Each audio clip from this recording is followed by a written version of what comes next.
Bonsoir, aujourd'hui je m'intéresse à Thalia, la tisseuse de pierre. Installez-vous bien, pensez à vous abonner, à mettre le petit pouce bleu afin d'avoir plus de vidéos sur League of Legends.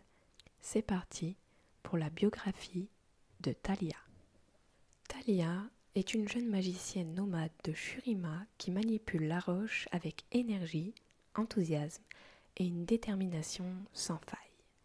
Malgré sa jeunesse portée à l'émerveillement, elle a traversé par devoir presque tout Valoran dans sa quête pour comprendre et maîtriser ses pouvoirs. Mais des rumeurs persistantes évoquent la réapparition d'un empereur mort depuis des millénaires et elle revient chez elle pour protéger sa tribu du danger qui surgit une fois encore des sables inconstants de Shurima. Certains se méprennent sur son cœur tendre et la croient faible, mais ils paient leur erreur au prix fort. Sous son attitude joviale, Thalia dissimule une volonté de fer et un esprit assez féroce pour faire trembler la terre. Née dans les contreforts rocheux qui bordent les confins corrompus d'Icassia, Thalia passe son enfance à garder les chèvres au sein de sa tribu de tisseurs nomades. La plupart des étrangers considéraient Shurima comme un désert aride, mais sa famille éleva la jeune enfant et vraie fille des sables, sachant voir les beautés et les richesses de cette terre. Thalia était fascinée par les pierres cachées sous les dunes. Dès sa prime enfance, elle collectionna les galets colorés sur la route des eaux saisonnières que suivait sa tribu. En grandissant, elle sembla attirer la terre elle-même, qui se déformait pour suivre ses pas dans le sable. Après son 10e été, elle quitta un soir la caravane pour tenter de retrouver un chevreau qu'on lui avait confié. Déterminée à ne pas décevoir son père, maître chevrier et chef de la tribu, elle pista le petit animal dans la nuit. Elle suivit les empreintes dans un lit asséché jusqu'à un promontoire. Le chevreau était parvenu à grimper, mais ne savait plus descendre. La pierre parla alors à la jeune fille, l'incitant à former des poignées dans la paroi. Thalia posa une paume hésitante sur le rocher. La puissance élémentaire qu'elle ressentit était aussi intense et frénétique qu'une pluie de mousson. Dès qu'elle s'ouvrit à la magie, cette dernière s'engouffra en elle. La pierre réagit à la pression de ses doigts et le promontoire s'effondra sur elle. Le matin suivant, le père de Thalia, paniqué, suivit les bêlements affolés du chevreau perdu. Il tomba à genoux en découvrant sa fille inconsciente près d'un éboulement rocheux. Fou de douleur, il revint à la tribu, Thalia entre ses bras. Pendant 2 jours, la petite fille s'agita dans la fièvre et les cauchemars, avant de reprendre connaissance dans la tente de Babajan, la grand-mère de la tribu. Thalia commença à raconter à l'ancienne et à ses parents inquiets ce qui s'était passé pendant la nuit où la pierre lui avait parlé. Babajan consola la famille. Les dessins esquissés par les pierres prouvaient que la grande tisseuse, la protectrice mythique de la tribu, veillait sur la petite fille. À cet instant, Thalia s'aperçut de l'inquiétude de ses parents et elle décida de cacher ce qui s'était vraiment passé cette nuit-là. C'était elle, et non la grande tisseuse, qui avait mu la pierre. Quand les enfants de la tribu de Thalia devenaient assez âgés, ils accomplissaient une danse sous une pleine lune qui n'était qu'une manifestation de la grande tisseuse elle-même. La danse célébrait les talents naturels des enfants et faisait la démonstration des dons qu'ils apporteraient à leur peuple en grandissant. C'est ainsi que commençait pour eux le chemin du véritable apprentissage, sous la conduite de leur nouveau professeur. Thalia continua à camoufler le pouvoir qui grandissait en elle, convaincue que c'était un danger et non une bénédiction. Autour d'elle, ses camarades d'enfance apprenaient à filer la laine pour protéger la tribu contre le froid nocturne du désert, à tailler et à teindre ou tisser des motifs qui racontaient l'histoire de leur peuple.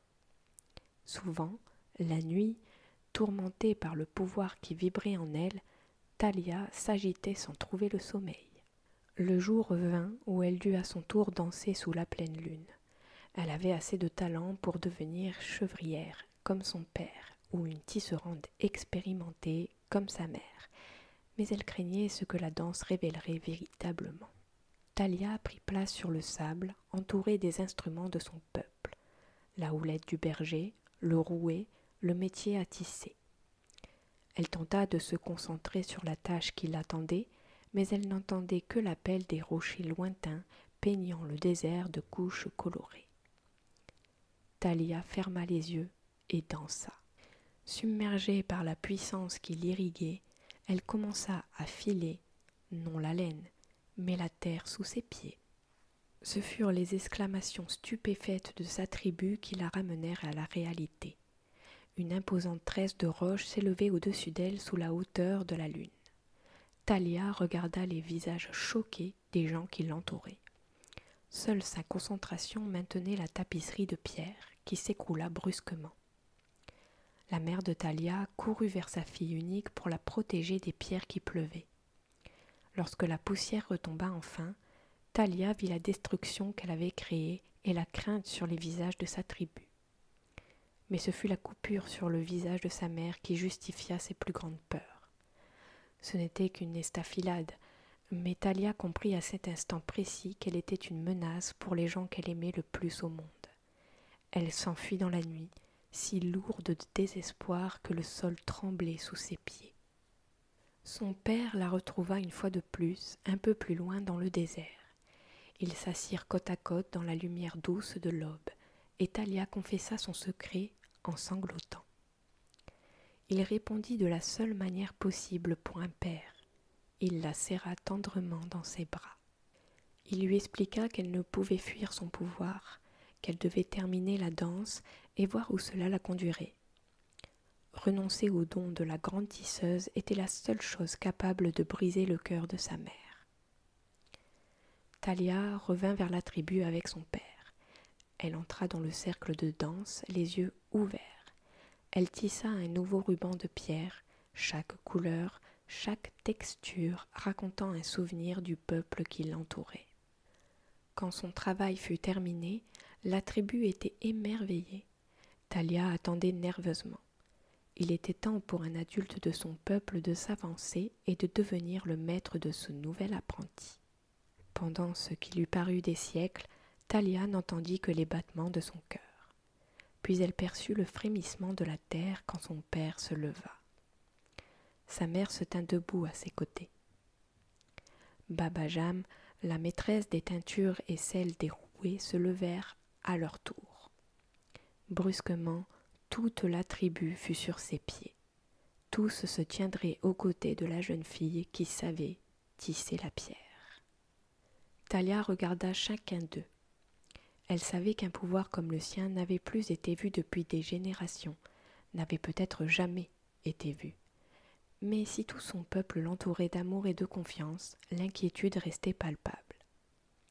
Nul parmi eux n'avait entendu comme elle l'appel de la terre.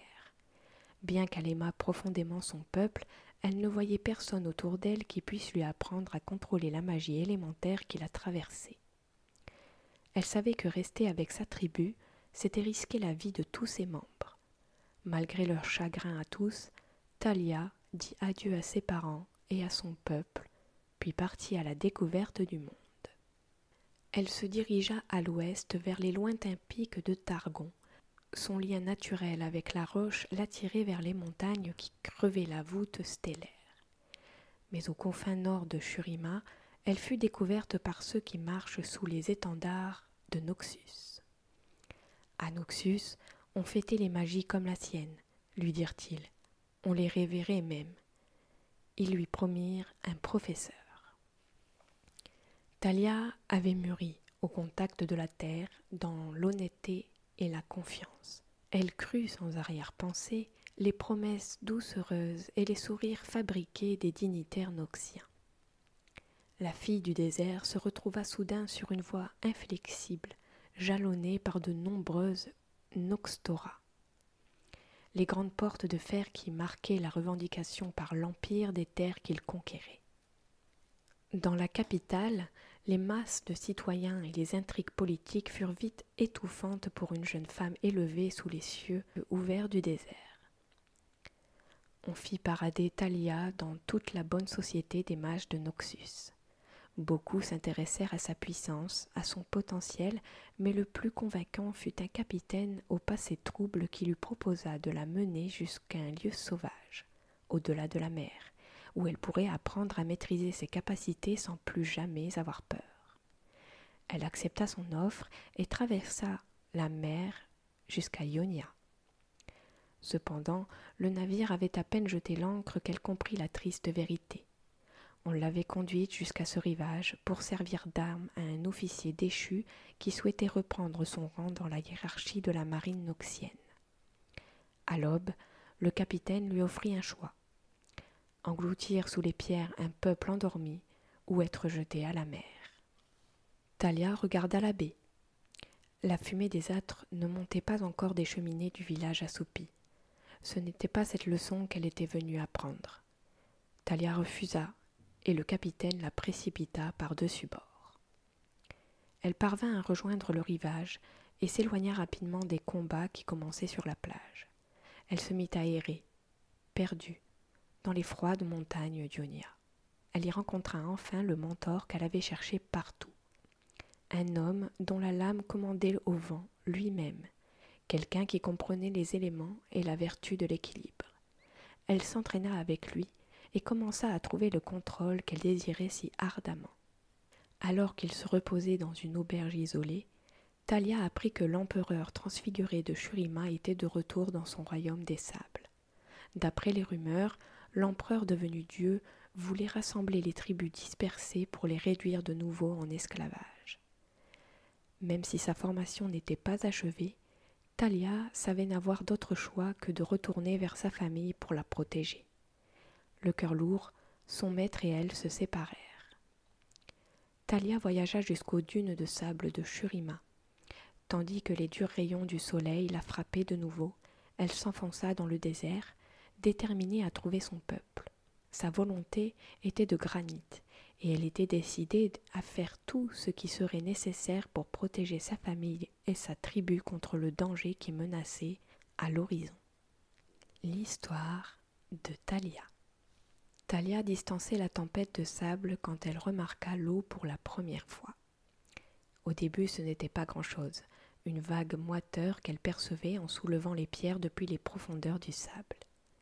Alors qu'elle approchait du vieux Shurima, des filaments aqueux semblèrent pleurer sur les rocs. Thalia savait que les pierres avaient des histoires à raconter, mais elle n'avait pas le temps de les entendre, de découvrir si c'était là des larmes de joie ou de tristesse. Quand elle fut assez près pour être recouverte par l'ombre du grand disque solaire, de l'eau souterraine commença à jaillir des affleurements rocheux comme de petites rivières. Et quand enfin elle atteignit les portes de la cité, Thalia entendit le vacarme de torrents déchaînés roulant le long des lits de schiste. L'oasis de l'aube, la mer de la vie, rugissait sous les sables. Les membres de sa tribu suivaient les eaux saisonnières depuis des siècles. La meilleure chance de trouver sa famille était de suivre l'eau, et, à la stupeur de Thalia, l'eau de Shurima coulait maintenant d'une source unique, comme elle le faisait tant de millénaires plus tôt. Depuis aussi longtemps qu'on s'en souvenait, tout le monde évitait les vestiges tragiques de la capitale, autant que le grand Shai et les créatures mortelles qui chassaient là. Même les voleurs n'étaient pas assez stupides pour approcher de la ville, jusqu'à aujourd'hui en tout cas. Thalia fit arrêter la pierre qu'elle chevauchait, manquant de trébucher alors qu'elle renvoyait le roc trop brutalement sous la surface de sable. Elle regarda tout autour d'elle. La femme de Vekora avait raison. Ce lieu n'était plus une ruine oubliée, peuplée par des spectres et des herbes sèches. Le campement improvisé au pied de ces murs était palpitant de vie, comme une fourmilière avant le déluge. Ne sachant pas qui étaient ces gens, elle décida qu'il était préférable de ne pas trop se dévoiler. Toutes les tribus de sa terre natale semblaient représentées, mais Thalia ne reconnaissait aucun visage. Les gens qu'elle croisait semblaient divisés. Ils se disputaient sur les avantages respectifs de leur campement temporaire et de l'abri que proposait la ville. Certains craignaient que la cité ne chute de nouveau, enterrant tous ceux qui se tiendraient entre ses murs. Certains, voyant approcher la tempête électrifiée d'éclairs surnaturels, croyaient que les remparts les protégeraient, même si le sable les avait naguère engloutis. Ils empaquetaient rapidement leurs affaires en jetant des coups d'œil inquiets vers le ciel.